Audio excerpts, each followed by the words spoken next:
Mathematics crossing your eyes? Maybe Pocket Ronnie can help you.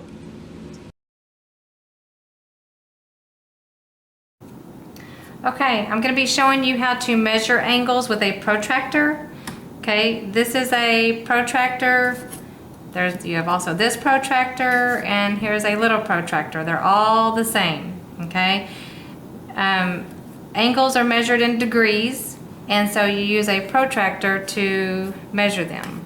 Okay, if you notice, this protractor has a little dot in the center. One of my students like to call it a belly button. So if you want to think of this as the belly button, because this is very important.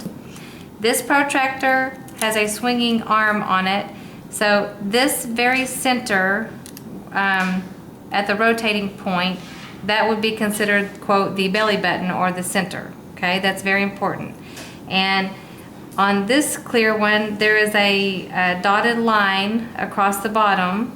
And then if you look to the left, that's 0. And if you follow that dotted line all the way to the right, then there's also a 0. There are two sets of numbers on a protractor, and it's very important to read the correct number. Okay? I'm going to be using, well, let me show you on this one.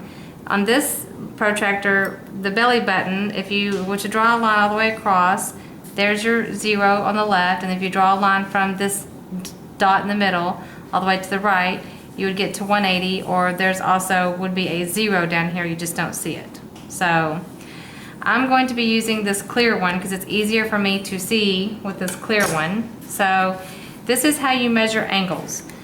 So your belly button, or the very center of your protractor at this pivoting point, or if your protractor has a hole, you take that hole and you line it up with your vertex. Here's your vertex, and then this line of the angle, your horizontal line on your angle, should be lining up with this dashed line right here that's going to point to 0.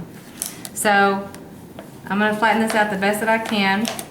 So I'm going to line the very center of my, quote, belly button on the protractor with the vertex of my angle. Then I'm going to line up the horizontal line of the angle with this dashed line on the protractor. And if I go all the way to the right, I come across two numbers, 0 or 180. Well, I want to start at 0.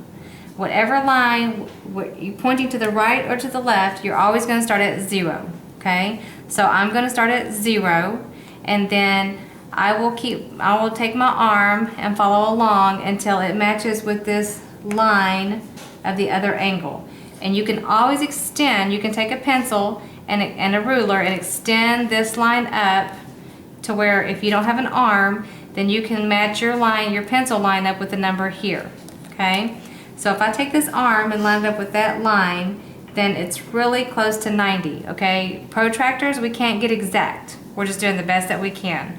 You might be 1 or 2 degrees off, or 2 or 3 degrees off in measuring these, and that's just okay. Okay?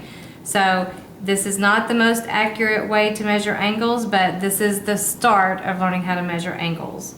So again, if you don't have a swinging arm on your protractor, then you extend this line in your book, and then your extended line should match up with the 90 degrees. Remember, 0 degrees is my bottom number over here, so it's my bottom numbers that I should be reading. And if I follow along here, I would be getting higher, 0, 20, 30, 40, 50, 60, 70, 80, 90. I don't want to be reading the larger numbers, 180, 170, 150, okay? So then I can see that this angle would measure 90 degrees, and that's what you would write here, that's 90 degrees, okay? Okay, I'm going to skip down to number 8 because I'm going to turn my book around for number 7. So let's look at number 8, okay?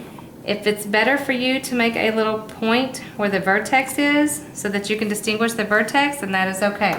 Okay? So remember, the first thing you want to do in measuring an angle is you want to line your vertex in the center spot of your protractor, or if you want to call it a belly button. Okay? You line your vertex up in the center. Then this line, you want to find your horizontal line.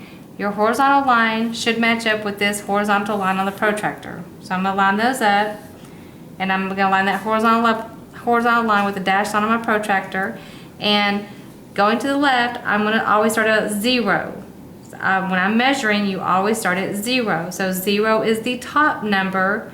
So I'm going to be reading the top numbers this time on my protractor, because it makes sense for me to start at 0 and then my angle gets bigger, 20, 30, 40, 50, 60, 70, 80, and then I'm going to follow it all the way around to this other line. And if you need to extend that out, then you extend it out in case you don't have an arm, and then that line would end up intersecting, it's past 170 because I'm over here at 170, and every one of my tick marks is 1.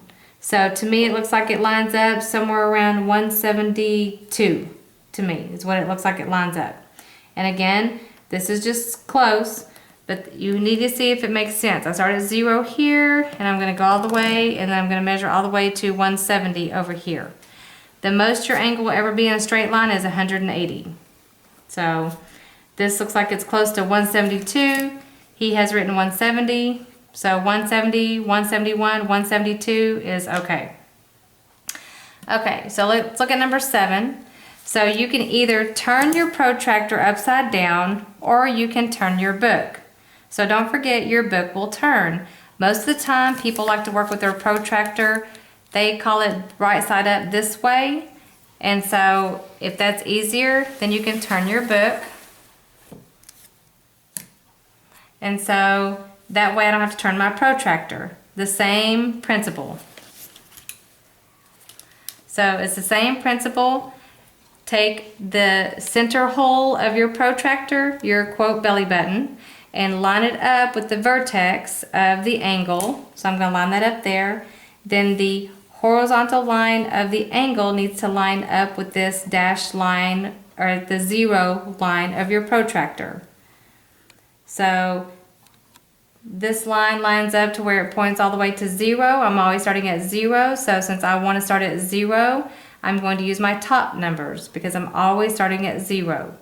Then I just follow my top numbers because it's getting bigger, 10, 20, 30, 40, 50, and you can extend this line. Before you start, always extend this line with your ruler to extend it out straight, and then it looks like it's going to intersect somewhere around 52. Every one of my tick marks is 1.